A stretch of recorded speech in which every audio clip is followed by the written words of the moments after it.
ನೀವು ಮಕರ ರಾಶಿಯವರೇ ಅಥವಾ ನಿಮ್ಮ ಮನೆಯಲ್ಲಿ ಯಾರಾದರೂ ಮಕರ ರಾಶಿಯವರಿದ್ದಾರೆಯೇ? ನಿಮಗೂ ಸಹ ನಿಮ್ಮ ಜೀವನದಲ್ಲಿ ಪ್ರತಿಯೊಂದು ವಿಷಯವೂ ಅದು ಉತ್ತಮ ಕೆಲಸವಾಗಿರಲಿ, ಹಣದ ಸುಖವಾಗಿರಲಿ, ಬಯಸಿದ ಗುರಿಯಾಗಿರಲಿ ಅಥವಾ ಪ್ರೀತಿ ಮತ್ತು ಸಂಬಂಧಗಳಾಗಿರಲಿ ಎಲ್ಲವೂ ಇತರರಿಗಿಂತ ತಡವಾಗಿ ಸಿಗುತ್ತದೆ ಎಂದು ಅನಿಸುತ್ತದೆಯೇ? ನೀವು ನಿಮ್ಮ ಕಡೆಯಿಂದ 100ಕ್ಕೆ 100ರಷ್ಟು ಶ್ರಮಪಡುತ್ತೀರಿ, ಹಗಲಿರುಳು ಕಷ್ಟಪಡುತ್ತೀರಿ. ಆದರೆ ಫಲಿತಾಂಶದ ವಿಷಯಕ್ಕೆ ಬಂದಾಗ ಕೇವಲ 10 ಅಥವಾ 20% ಮಾತ್ರ ಕೈಗೆ ಸಿಗುತ್ತದೆ. ಅದೃಷ್ಟದ ಚಕ್ರವು ನಿಮಗಾಗಿ ತುಂಬಾ ನಿಧಾನವಾಗಿ ತೆವಳುತ್ತಾ ಸಾಗುತ್ತಿರುವಂತೆ ಭಾಸವಾಗುತ್ತದೆ. ಹಲವು ಬಾರಿ ನಿಮ್ಮ ಸ್ನೇಹಿತರು, ನಿಮ್ಮೊಂದಿಗೆ ಕೆಲಸ ಮಾಡುವವರು ಅಥವಾ ನಿಮಗಿಂತ ಕಡಿಮೆ ಶ್ರಮಪಡುವವರು ಸಹ ತುಂಬಾ ಬೇಗ ಮುಂದೆ ಸಾಗುವುದನ್ನು ನೀವು ನೋಡಿರಬಹುದು. ಆದರೆ ನೀವು ಇದ್ದ ಜಾಗದಲ್ಲೇ ನಿಂತುಬಿಡುತ್ತೀರಿ. ನನ್ನೊಂದಿಗೆ ಏಕೆ ಹೀಗಾಗುತ್ತದೆ? ನನ್ನ ಅದೃಷ್ಟದಲ್ಲಿ ಸಂತೋಷ ಬರೆದಿಲ್ಲವೇ? ನಾನು ಜೀವನ ಪರ್ಯಂತ ಕೇವಲ ಹೋರಾಟವನ್ನೇ ಮಾಡಬೇಕೇ? ಎಂಬ ಪ್ರಶ್ನೆ ಹಲವು ಬಾರಿ ನಿಮ್ಮ ಮನಸ್ಸಿನಲ್ಲಿ ಜೋರಾಗಿ ಮೂಡುತ್ತಿರಬಹುದು. ಈ ಎಲ್ಲಾ ಪ್ರಶ್ನೆಗಳು ರಾತ್ರಿಯ ವೇಳೆ ನಿಮ್ಮ ನಿದ್ರೆಯನ್ನು ಕೆಡಿಸಿ ನಿಮ್ಮನ್ನು ಒಳಗೊಳಗೆ ಕಾಡುತ್ತಿದ್ದರೆ ಇಂದಿನ ಈ ವಿಡಿಯೋ ನಿಮಗಾಗಿಯೇ ವಿಶೇಷವಾಗಿದೆ. ಏಕೆಂದರೆ ಇಂದು ಮಕರ ರಾಶಿಯವರಿಗೆ ಪ್ರತಿಯೊಂದು ವಿಷಯವೂ ಇಷ್ಟೊಂದು ತಡವಾಗಿ ಏಕೆ ಸಿಗುತ್ತದೆ? ಇದರ ಹಿಂದಿನ ಅಸಲಿ ಕಾರಣವೇನು? ಮತ್ತು ಎಲ್ಲಕ್ಕಿಂತ ಮುಖ್ಯವಾಗಿ ಇದರ ಹಿಂದೆ ಭಗವಾನ್ ಶನಿದೇವರ ಯಾವ ಆಳವಾದ ರಹಸ್ಯ ಅಡಗಿದೆ ಎಂಬುದನ್ನು ನಾನು ನಿಮಗೆ ತಿಳಿಸಲಿದ್ದೇನೆ. ನಂಬಿ, ಇಂದು ಈ ವಿಡಿಯೋವನ್ನು ಪೂರ್ತಿಯಾಗಿ ನೋಡಿದ ನಂತರ ನಿಮ್ಮ ಜೀವನದ ಬಗ್ಗೆ, ನಿಮ್ಮ ಅದೃಷ್ಟದ ಬಗ್ಗೆ ಮತ್ತು ದೇವರ ಮೇಲಿರುವ ಎಲ್ಲಾ ದೂರುಗಳು ಶಾಶ್ವತವಾಗಿ ದೂರವಾಗುತ್ತವೆ. ವಿಡಿಯೋವನ್ನು ಪ್ರಾರಂಭಿಸುವ ಮುನ್ನ ಒಂದು ಮಾತು ನೋಡಿ. ಜೀವನದಲ್ಲಿ ಹಲವು ಬಾರಿ ಇಂತಹ ತಿರುವುಗಳು ಬರುತ್ತವೆ. ಆಗ ಮನುಷ್ಯ ಒಳಗಿನಿಂದ ಸಂಪೂರ್ಣವಾಗಿ ಮುರಿದು ಹೋಗುತ್ತಾನೆ. ನಾವು ಯಾವ ಹಾದಿಯಲ್ಲಿ ಸಾಗಬೇಕೆಂದು ನಮಗೆ ಅರ್ಥವಾಗುವುದೇ ಇಲ್ಲ. ಹಗಲಿರುಳಿನ ಪ್ರಾಮಾಣಿಕ ಶ್ರಮದ ನಂತರವೂ ಎಲ್ಲಾ ಕಡೆಯಿಂದ ನಿರಾಶೆ ಮತ್ತು ಅಪಜಯಗಳೇ ಎದುರಾದಾಗ ಮನಸ್ಸಿನಲ್ಲಿ ತೀವ್ರ ಹತಾಶೆ ಉಂಟಾಗುತ್ತದೆ. ನಮ್ಮವರು ಸಹ ಪರಕೀಯರಂತೆ ಕಾಣತೊಡಗುತ್ತಾರೆ.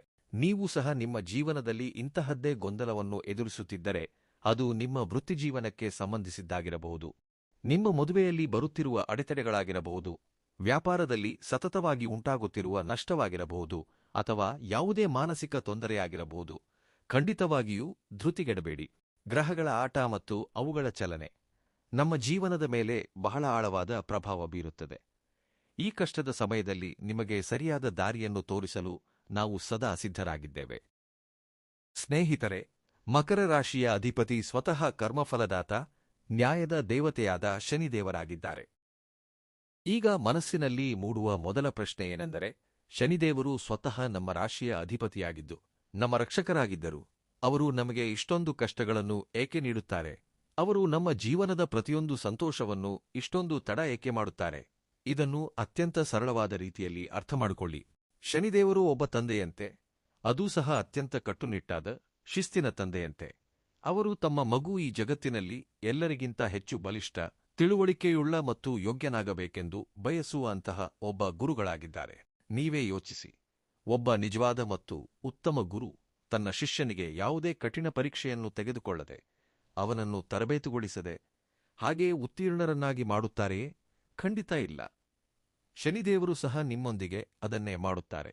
ಅವರು ನಿಮಗೆ ಯಾವುದೇ ಹೋರಾಟವಿಲ್ಲದೆ, ನಿಮ್ಮ ಪರೀಕ್ಷೆಯನ್ನು ತೆಗೆದುಕೊಳ್ಳದೆ ಯಾವುದನ್ನೂ ಸುಲಭವಾಗಿ ನೀಡುವುದಿಲ್ಲ. ಏಕೆಂದರೆ ಪ್ರಕೃತಿಯ ನಿಯಮವೇನೆಂದರೆ, ಯಾವ ವಸ್ತು ಶ್ರಮವಿಲ್ಲದೆ ಅತ್ಯಂತ ಸುಲಭವಾಗಿ ಸಿಕ್ಕಿಬಿಡುತ್ತದೆಯೋ ಮನುಷ್ಯ ಅದಕ್ಕೆ ಗೌರವ ಕೊಡುವುದಿಲ್ಲ ಮತ್ತು ಆ ವಸ್ತು ಬಹಳ ಬೇಗ ಕೈಯಿಂದ ಜಾರಿ ಹೋಗುತ್ತದೆ. ಶನಿದೇವರು ಮಕರ ರಾಶಿಯವರ ಬುನಾದಿಯನ್ನು ಗಟ್ಟಿ ಮಾಡುತ್ತಾರೆ. ಒಂದು ಬಹುಮಹಡಿ ಕಟ್ಟಡವನ್ನು ನಿರ್ಮಿಸಬೇಕಾದಾಗ ಅದರ ಅಡಿಪಾಯವನ್ನು ಅಗೆಯಲು ಮತ್ತು ಅದನ್ನು ತುಂಬಲು ಅತ್ಯಂತ ಹೆಚ್ಚಿನ ಸಮಯ ತೆಗೆದುಕೊಳ್ಳುತ್ತದೆ. ಮಕರ ರಾಶಿಯವರ ಜೀವನವೂ ಸಹ ಆ ದೊಡ್ಡ ಕಟ್ಟಡದಂತಿದೆ. ಅದನ್ನು ಶನಿದೇವರು ಅತ್ಯಂತ ಬಲಿಷ್ಠವಾಗಿ ರೂಪಿಸುತ್ತಿದ್ದಾರೆ. ಇದರಿಂದಾಗಿ ಜೀವನದಲ್ಲಿ ಎಂತಹ ದೊಡ್ಡ ಬಿರುಗಾಳಿಗಳು ಬಂದರೂ ನೀವು ಎಂದಿಗೂ ಕುಸಿಯುವುದಿಲ್ಲ. ಈ ವಿಷಯವನ್ನು ಆಳವಾಗಿ ಅರ್ಥಮಾಡಿಕೊಳ್ಳಲು ನಾನು ನಿಮಗೆ ಅತ್ಯಂತ ಸುಂದರವಾದ ಮತ್ತು ನಿಜವಾದ ಪಾಠವನ್ನು ನೀಡುವ ಕಥೆಯೊಂದನ್ನು ಹೇಳುತ್ತೇನೆ. ಗಮನವಿಟ್ಟು ಕೇಳಿ. ಒಂದೊಮ್ಮೆ ಒಬ್ಬ ಅತ್ಯಂತ ಪ್ರಸಿದ್ಧ ಮೂರ್ತಿಕಾರನು ಕಾಡಿನ ದಾರಿಯಲ್ಲಿ ಸಾಗುತ್ತಿದ್ದನು. ನಡೆಯುತ್ತಾ ಅವನಿಗೆ ಹಾದಿಯಲ್ಲಿ ಒಂದು ಅತ್ಯಂತ ಸುಂದರವಾದ ಮತ್ತು ಬಲಿಷ್ಠವಾದ ಕಲ್ಲು ಕಾಣಿಸಿತು. ಈ ಕಲ್ಲನ್ನು ಕೆತ್ತಿ ದೇವರ ಅತ್ಯಂತ ಸುಂದರವಾದ ಮೂರ್ತಿಯನ್ನು ಯಾಕೆ ಮಾಡಬಾರದು ಎಂದು ಅವನು ಯೋಚಿಸಿದನು. ಅವನು ತಕ್ಷಣವೇ ತನ್ನ ಚೀಲದಿಂದ ಉಳಿ ಮತ್ತು ಸುತ್ತಿಗೆಯನ್ನು ತೆಗೆದು ಆ ಕಲ್ಲಿನ ಮೇಲೆ ಹೊಡೆಯಲು ಪ್ರಾರಂಭಿಸಿದನು. ಅವನು ಮೊದಲ ಹೊಡೆತವನ್ನು ನೀಡಿದ ತಕ್ಷಣವೇ ಆ ಕಲ್ಲಿನ ಒಳಗಿನಿಂದ ಧ್ವನಿ ಕೇಳಿಸಿತು. ಅಯ್ಯೋ ಅಣ್ಣ, ನನ್ನನ್ನು ಬಿಟ್ಟು ಬಿಡು. ನನ್ನನ್ನು ಹೊಡೆಯಬೇಡ. ನನಗೆ ತುಂಬಾ ನೋವಾಗುತ್ತಿದೆ. ನಾನು ಈ ಏಟನ್ನು ತಡೆದುಕೊಳ್ಳಲಾರೆ. ಮೂರ್ತಿಕಾರನಿಗೆ ಆ ಕಲ್ಲಿನ ಮೇಲೆ ದಯೆ ಬಂತು. ಅವನು ತನ್ನ ಸಾಮಾನುಗಳನ್ನು ಮೂಟೆಕಟ್ಟಿ ಆ ಕಲ್ಲನ್ನು ಅಲ್ಲೇ ಕಾಡಿನಲ್ಲಿ ಬಿಟ್ಟು ಮುಂದೆ ಸಾಗಿದನು. ಇನ್ನೂ ಸ್ವಲ್ಪ ಮುಂದೆ ಹೋದಾಗ ಅವನಿಗೆ ಮತ್ತೊಂದು ಕಲ್ಲು ಸಿಕ್ಕಿತು. ಅವನು ಮತ್ತೆ ಮೂರ್ತಿಯನ್ನು ಮಾಡಲು ಅದರ ಮೇಲೂ ಉಳಿ ಮತ್ತು ಸುತ್ತಿಗೆಯಿಂದ ಹೊಡೆದನು. ಈ ಕಲ್ಲಿಗೂ ತುಂಬಾ ನೋವಾಯಿತು. ಆದರೆ ಅದು ಏನನ್ನೂ ಹೇಳಲಿಲ್ಲ. ಅದು ಮೌನವಾಗಿ ಆ ನೋವನ್ನು ಸಹಿಸಿಕೊಂಡಿತು. ಮೂರ್ತಿಕಾರನು ಹಲವು ದಿನಗಳ ಸತತ ಮತ್ತು ಕಠಿಣ ಶ್ರಮದಿಂದ ಆ ಕಲ್ಲನ್ನು ಕೆತ್ತಿ ಅತ್ಯಂತ ಸುಂದರವಾದ ದೇವರ ಮೂರ್ತಿಯನ್ನಾಗಿ ಬದಲಾಯಿಸಿದನು. ಕೆಲವು ತಿಂಗಳುಗಳ ನಂತರ ಹತ್ತಿರದ ಹಳ್ಳಿಯ ಜನರು ತಮ್ಮ ಹೊಸ ದೇವಸ್ಥಾನಕ್ಕಾಗಿ ಮೂರ್ತಿಯನ್ನು ಹುಡುಕುತ್ತಾ ಕಾಡಿಗೆ ಬಂದರು. ಅವರ ಕಣ್ಣು ಆ ಸುಂದರವಾದ ಮೂರ್ತಿಯ ಮೇಲೆ ಬಿತ್ತು ಮತ್ತು ಅವರು ಅದನ್ನು ಅತ್ಯಂತ ಗೌರವದಿಂದ ಎತ್ತಿಕೊಂಡು ಹೋಗತೊಡಗಿದರು. ಆಗ ಅವರಲ್ಲೊಬ್ಬ ವ್ಯಕ್ತಿಯ ಕಣ್ಣು ಮೂರ್ತಿಕಾರನು ಬಿಟ್ಟು ಹೋಗಿದ್ದ ಆ ಮೊದಲನೇ ಕಲ್ಲಿನ ಮೇಲೆ ಬಿತ್ತು. ಅವನು ಹೇಳಿದನು, ಅರೆ ನಿಲ್ಲಿ, ತೆಂಗಿನಕಾಯಿ ಒಡೆಯಲು ಸಹ ಒಂದು ಕಲ್ಲಿನ ಅಗತ್ಯವಿದೆಯಲ್ಲವೇ? ಇದನ್ನೂ ಸಹ ಜೊತೆಯಲ್ಲೇ ಕೊಂಡೊಯ್ಯೋಣ. ಅವರು ಆರಂಭದಲ್ಲಿ ನೋವನ್ನು ಸಹಿಸಲು ನಿರಾಕರಿಸಿದ್ದ ಆ ಮೊದಲ ಕಲ್ಲನ್ನು ಸಹ ಎತ್ತಿಕೊಂಡರು. ಈಗ ಹಳ್ಳಿಯ ದೇವಸ್ಥಾನದಲ್ಲಿ ಆ ದೇವರ ಮೂರ್ತಿಯನ್ನು ಸಂಪೂರ್ಣ ಗೌರವದೊಂದಿಗೆ ಪ್ರತಿಷ್ಠಾಪಿಸಲಾಯಿತು ಮತ್ತು ಆ ಮೊದಲ ಕಲ್ಲನ್ನು ಸರಿಯಾಗಿ ಆ ಮೂರ್ತಿಯ ಮುಂದೆಯೇ ನೆಲದ ಮೇಲೆ ಇಡಲಾಯಿತು. ಈಗ ದೇವಸ್ಥಾನಕ್ಕೆ ದರ್ಶನಕ್ಕಾಗಿ ಬರುವ ಪ್ರತಿಯೊಬ್ಬ ವ್ಯಕ್ತಿಯೂ ಆ ಮೊದಲ ಕಲ್ಲಿನ ಮೇಲೆ ಜೋರಾಗಿ ತೆಂಗಿನಕಾಯಿಯನ್ನು ಅಪ್ಪಳಿಸಿ ಒಡೆಯುತ್ತಿದ್ದನು ಮತ್ತು ನಂತರ ಮೂರ್ತಿಯಾಗಿರುವ ಕಲ್ಲಿನ ಮುಂದೆ ಕೈಮುಗಿದು ಪೂಜೆ ಮಾಡುತ್ತಿದ್ದನು. ಒಂದು ದಿನ ರಾತ್ರಿಯ ನಿಶ್ಶಬ್ದದಲ್ಲಿ ಆ ತೆಂಗಿನಕಾಯಿ ಒಡೆಯುವ ಕಲ್ಲು ಮೂರ್ತಿಯಾಗಿರುವ ಕಲ್ಲನ್ನು ಕೇಳಿತು. ಅಣ್ಣ, ನಿನ್ನ ಅದೃಷ್ಟವೇ ಅದೃಷ್ಟ. ಜನದಿನವೂ ಬಂದು ನಿನ್ನನ್ನು ಪೂಜಿಸುತ್ತಾರೆ. ನಿನಗೆ ಹಾಲು ಮತ್ತು ಹೂವುಗಳಿಂದ ಅಲಂಕರಿಸುತ್ತಾರೆ. ಆದರೆ ನನ್ನ ಅದೃಷ್ಟ ನೋಡು, ನಾನು ದಿನವೂ ಮುಂಜಾನೆಯಿಂದ ಸಂಜೆಯವರೆಗೆ ತೆಂಗಿನಕಾಯಿಯ ಸುತ್ತಿಗೆಯಂತಹ ಏಟನ್ನು ತಿನ್ನಬೇಕಾಗಿದೆ. ಆಗ ಆ ಮೂರ್ತಿಯು ಮುಗುಳ್ನಕ್ಕೂ ಅತ್ಯಂತ ಆಳವಾದ ಮಾತನ್ನು ಹೇಳಿತು. ಅದು ಉತ್ತರಿಸಿತು, ಸ್ನೇಹಿತ, ನೀನು ಅಂದು ಆರಂಭದಲ್ಲಿ ಮೂರ್ತಿಕಾರನ ಉಳಿ ಮತ್ತು ಸುತ್ತಿಗೆಯ ಆ ಸ್ವಲ್ಪ ನೋವನ್ನು ಸಹಿಸಿಕೊಂಡಿದ್ದರೆ ಇಂದು ನೀನು ನನ್ನ ಜಾಗದಲ್ಲಿರುತ್ತಿದ್ದೆ ಮತ್ತು ಜನ ನಿನ್ನನ್ನು ಪೂಜಿಸುತ್ತಿದ್ದರು. ನೀನು ಆರಂಭದಲ್ಲಿ ಆ ನೋವು ಮತ್ತು ಹೋರಾಟವನ್ನು ಸಹಿಸಲು ನಿರಾಕರಿಸಿದೆ. ಆದ್ದರಿಂದ ಈಗ ನೀನು ಜೀವನ ಪರ್ಯಂತ ಈ ಏಟು ಮತ್ತು ನೋವನ್ನು ಸಹಿಸಬೇಕಾಗಿದೆ. ಮಕರ ರಾಶಿಯವರೇ, ನಿಮಗೆ ಅರ್ಥವಾಯಿತೆ? ಭಗವಾನ್ ಶನಿದೇವರು ಸರಿಯಾಗಿ ಆ ಮೂರ್ತಿಕಾರನಂತಿದ್ದಾರೆ. ನಿಮ್ಮ ಜೀವನದಲ್ಲಿರುವ ಈ ವಿಳಂಬ, ಈ ತೊಂದರೆಗಳು ಮತ್ತು ಹೋರಾಟಗಳು ಇವೆಲ್ಲವೂ ವಾಸ್ತವವಾಗಿ ಶನಿದೇವರ ಉಳಿ ಮತ್ತು ಸುತ್ತಿಗೆಯ ಏಟುಗಳಾಗಿವೆ. ಅವರು ನಿಮ್ಮನ್ನು ಬಡಿದು ಬಡಿದು ಕೆತ್ತಿ ಮುಂದೆ ಜಗತ್ತೇ ಉದಾಹರಣೆಯಾಗಿ ನೀಡುವಂತಹ ಒಂದು ಬಲಿಷ್ಠ ಹಾಗೂ ಅಮೂಲ್ಯವಾದ ಮೂರ್ತಿಯನ್ನಾಗಿ ರೂಪಿಸುತ್ತಿದ್ದಾರೆ. ಅವರು ನಿಮ್ಮನ್ನು ಪ್ರತಿಯೊಂದು ಕಷ್ಟವನ್ನು ಸಹಿಸಿಕೊಂಡ ನಂತರ ಅತ್ಯಂತ ಹೆಚ್ಚು ಹೊಳೆಯುವಂತಹ ಒಂದು ವಜ್ರವನ್ನಾಗಿ ಮಾಡುತ್ತಿದ್ದಾರೆ. ಮಕರ ರಾಶಿಯವರಲ್ಲಿ ಒಂದು ಅತ್ಯಂತ ವಿಶೇಷವಾದ ಗುಣವಿರುತ್ತದೆ. ಇದು ಬಹುಶಃ ಬೇರೆ ಯಾವುದೇ ರಾಶಿಯಲ್ಲಿ ಇಷ್ಟೊಂದು ಆಳವಾಗಿ ಕಂಡುಬರುವುದಿಲ್ಲ. ಶನಿಯು ನಿಮ್ಮ ಪರಾಕ್ರಮ ಮತ್ತು ಸಾಹಸದ ಮೂರನೇ ಭಾವದ ಮೇಲೆ ಪ್ರಭಾವ ಬೀರಿದಾಗ ಅವರು ನಿಮಗೆ ಎಂತಹ ಅದಮ್ಯ ಸಾಹಸ ಮತ್ತು ರಿಸ್ಕ್ ತೆಗೆದುಕೊಳ್ಳುವ ಶಕ್ತಿಯನ್ನು ನೀಡುತ್ತಾರೆ ಎಂದರೆ ನೀವು ಎಂತಹ ದೊಡ್ಡ ಸವಾಲನ್ನು ಎದುರಿಸಲು ಹೆದರುವುದಿಲ್ಲ. ನೀವು ಬಿದ್ದ ನಂತರ ಮತ್ತೆ ಎದ್ದು ನಿಲ್ಲುವಂತಹ ವ್ಯಕ್ತಿಗಳು. ಇಂದು 2026ರ ವಿಷಯಕ್ಕೆ ಬಂದರೆ ಶನಿದೇವರು ಮೀನರಾಶಿಯಲ್ಲಿ ನೆಲೆಸಿದ್ದಾರೆ. ಮೀನರಾಶಿಯು ಅತ್ಯಂತ ಆಳವಾದ ಮತ್ತು ಆಧ್ಯಾತ್ಮಿಕ ಜಲತತ್ವದ ರಾಶಿಯಾಗಿದೆ. ಇದರ ನೇರ ಅರ್ಥವೇನೆಂದರೆ ಶನಿದೇವರು ಈಗ ನಿಮ್ಮನ್ನು ಕೇವಲ ಹೊರಗಿನಿಂದ ಮಾತ್ರವಲ್ಲದೆ ಒಳಗಿನಿಂದಲೂ ನಿಮ್ಮ ಆಲೋಚನೆ ಮತ್ತು ನಿಮ್ಮ ಆತ್ಮದ ಮಟ್ಟದಲ್ಲಿ ಅತ್ಯಂತ ಪ್ರಬುದ್ಧ ಹಾಗೂ ತಿಳುವಳಿಕೆಯುಳ್ಳವರನ್ನಾಗಿ ಮಾಡುತ್ತಿದ್ದಾರೆ. ಸಾಮಾನ್ಯ ಜನರ ತಿಳುವಳಿಕೆಗೆ ನಿಲುಕದ ಜೀವನದ ಆ ಆಳವಾದ ಸತ್ಯಗಳನ್ನು ನೀವು ಅರ್ಥಮಾಡಿಕೊಳ್ಳುತ್ತಿದ್ದೀರಿ. ವಿಷಯಗಳು ತಡವಾಗಿ ಸಿಗಲು ಕಾರಣವೇನೆಂದರೆ ಶನಿದೇವರು ನಿಮ್ಮ ಜೀವನದಿಂದ ಆ ಅನಗತ್ಯ ವ್ಯಕ್ತಿಗಳನ್ನು, ತಪ್ಪು ಅವಕಾಶಗಳನ್ನು ಮತ್ತು ಆ ತಾತ್ಕಾಲಿಕ ಸಂಬಂಧಗಳನ್ನು ದೂರ ಮಾಡುತ್ತಿರುತ್ತಾರೆ.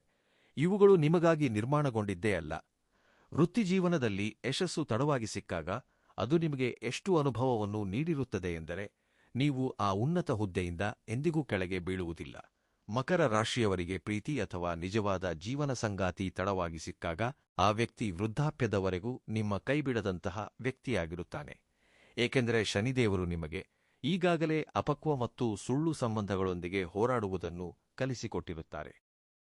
ಆದ್ದರಿಂದ ನನ್ನ ಮಕರ ರಾಶಿಯ ಸ್ನೇಹಿತರೆ, ನಿಮ್ಮ ಜೀವನದಲ್ಲಿ ಕೆಲವು ವಿಷಯಗಳು ಇನ್ನೂ ತುಂಬಾ ತಡವಾಗಿ ಬರುತ್ತಿದ್ದರೆ ಈಗ ನೀವು ಹೆದರಬೇಕಾಗಿಲ್ಲ. ನೀವು ನಿರಾಶರಾಗಿ ಕುಳಿತುಕೊಳ್ಳಬೇಕಾಗಿಲ್ಲ. ಇದು ನಿಮಗಾಗಿ ನೀಡಿದ ಶಿಕ್ಷೆಯಲ್ಲ. ಇದು ನಿಮ್ಮ ಅತ್ಯಂತ ದೊಡ್ಡ ತಯಾರಿಯ ಸಮಯವಾಗಿದೆ. ಶನಿದೇವರು ನಿಮಗಾಗಿ ಏನೋ ದೊಡ್ಡದಾದ ಅತ್ಯಂತ ಭವ್ಯವಾದ ಯೋಜನೆಯನ್ನು ರೂಪಿಸುತ್ತಿದ್ದಾರೆ. ಚಿನ್ನವನ್ನು ಎಷ್ಟು ಹೆಚ್ಚು ಬೆಂಕಿಯಲ್ಲಿ ಕಾಯಿಸಲಾಗುತ್ತದೆಯೋ ಅದರ ಬೆಲೆ ಮತ್ತು ಅದರ ಹೊಳಪು ಅಷ್ಟೇ ಹೆಚ್ಚಾಗುತ್ತದೆ. ಬ್ರಹ್ಮಾಂಡದ ಅತ್ಯಂತ ದೊಡ್ಡ ನ್ಯಾಯಾಧೀಶರು ಸ್ವತಃ ಕಾಯಿಸುತ್ತಿರುವ ಆ ಅಮೂಲ್ಯವಾದ ಚಿನ್ನ ನೀವಾಗಿದ್ದೀರಿ. ಆದರೆ ನೀವು ಯಾವಾಗಲೂ ಒಂದು ಮಾತನ್ನು ನೆನಪಿನಲ್ಲಿಟ್ಟುಕೊಳ್ಳಬೇಕು. ನಿಮ್ಮ ಶ್ರಮ ಮತ್ತು ನಿಮ್ಮ ಪ್ರಾಮಾಣಿಕತೆಯನ್ನು ಎಂದಿಗೂ ಬಿಡಬೇಡಿ. ಕರ್ಮವನ್ನು ಮಾಡುತ್ತಿರಿ ಮತ್ತು ಸೋಲನ್ನು ಒಪ್ಪಿಕೊಳ್ಳಬೇಡಿ. ಶನಿದೇವರು ನೀಡಲು ಮುಂದಾದಾಗ ಅವರು ಅಪಾರವಾಗಿ ನೀಡುತ್ತಾರೆ. ಮತ್ತು ನೆನಪಿಡಿ, ಅವರು ನೀಡಿದ್ದನ್ನು ಯಾವುದೇ ವ್ಯಕ್ತಿ ಅಥವಾ ಯಾವುದೇ ಶಕ್ತಿಯು ನಿಮ್ಮಿಂದ ಕಸಿದುಕೊಳ್ಳಲು ಸಾಧ್ಯವಿಲ್ಲ. ನಿಮ್ಮ ಯಶಸ್ಸು ಒಂದೇ ರಾತ್ರಿಯಲ್ಲಿ ಸಿಗುವ ತಾತ್ಕಾಲಿಕ ಯಶಸ್ಸಾಗಿರುವುದಿಲ್ಲ. ಬದಲಿಗೆ ಅದು ಒಂದು ಇತಿಹಾಸವಾಗಿರುತ್ತದೆ. ಅದು ಶತಮಾನಗಳವರೆಗೆ ಸ್ಥಿರವಾಗಿ ಉಳಿಯುತ್ತದೆ. ನೀವು ಅತ್ಯಂತ ವಿಶೇಷವಾಗಿದ್ದೀರಿ ಮತ್ತು ದೇವರು ನಿಮ್ಮನ್ನು ಒಂದು ದೊಡ್ಡ ಉದ್ದೇಶಕ್ಕಾಗಿ ಆಯ್ಕೆ ಮಾಡಿದ್ದಾರೆ. ಸ್ವಲ್ಪ ಕಾಯುವಿಕೆ ಇದ್ದರೂ ಪರವಾಗಿಲ್ಲ, ಸ್ವಲ್ಪ ಹೆಚ್ಚು ಶ್ರಮವಿದ್ದರೂ ಹರಕತ್ತಿಲ್ಲ. ಆದರೆ ಕೊನೆಯಲ್ಲಿ ಗೆಲುವು ನಿಮ್ಮದೇ ಆಗಿರುತ್ತದೆ ಮತ್ತು ಆ ಗೆಲುವು ಅತ್ಯಂತ ಭವ್ಯವಾಗಿರುತ್ತದೆ. ಇಂದಿನ ಈ ಮಾಹಿತಿ ಮತ್ತು ವಿಡಿಯೋ ನಿಮಗೆ ತುಂಬಾ ಇಷ್ಟವಾಗಿದೆ ಎಂದು ನಾನು ಪೂರ್ಣವಾಗಿ ನಂಬುತ್ತೇನೆ. ನನ್ನ ಮಾತುಗಳು ನಿಮ್ಮ ಹೃದಯವನ್ನು ಮುಟ್ಟಿದ್ದರೆ ಮತ್ತು ನಿಮಗೆ ಧೈರ್ಯ ಬಂದಿದ್ದರೆ ಈ ವಿಡಿಯೋವನ್ನು ತಕ್ಷಣವೇ ಲೈಕ್ ಮಾಡಿ. ನಿಮ್ಮಲ್ಲಿರುವ ಮಕರ ರಾಶಿಯ ಸ್ನೇಹಿತರು ಅಥವಾ ಸಂಬಂಧಿಕರೊಂದಿಗೆ ಇದನ್ನು ಖಂಡಿತವಾಗಿಯೂ ಶೇರ್ ಮಾಡಿ. ಇದರಿಂದ ಅವರಿಗೂ ಈ ಧೈರ್ಯ ಸಿಗಲಿ. ನಮ್ಮ ಚಾನೆಲ್ ಶ್ರೀ ಭಕ್ತಿ ಜ್ಯೋತಿಷ್ಯ ವಾಣಿಯನ್ನು ಸಬ್ಸ್ಕ್ರೈಬ್ ಮಾಡಲು ಖಂಡಿತ ಮರೆಯಬೇಡಿ. ಇದರಿಂದ ಇಂತಹದ್ದೇ ನಿಜವಾದ ಮತ್ತು ಜ್ಞಾನವರ್ಧಕ ವಿಷಯಗಳು ನಿಮಗೆ ತಲುಪುತ್ತಿರುತ್ತವೆ. ಭಗವಾನ ಶನಿದೇವರು ನಿಮ್ಮೆಲ್ಲರ ಮೇಲೂ ತಮ್ಮ ಅಸೀಮ ಕೃಪೆಯನ್ನು ಯಾವಾಗಲೂ ಕಾಪಾಡಲಿ. ನೀವು ಹೀಗೆಯೇ ನಗುತ್ತಿರಿ ಮತ್ತು ಜೀವನದಲ್ಲಿ ಮುಂದೆ ಸಾಗುತ್ತಿರಿ. ಹರ ಹರ ಮಹಾದೇವ. ಜೈ ಶನಿದೇವ್. ಧನ್ಯವಾದಗಳು.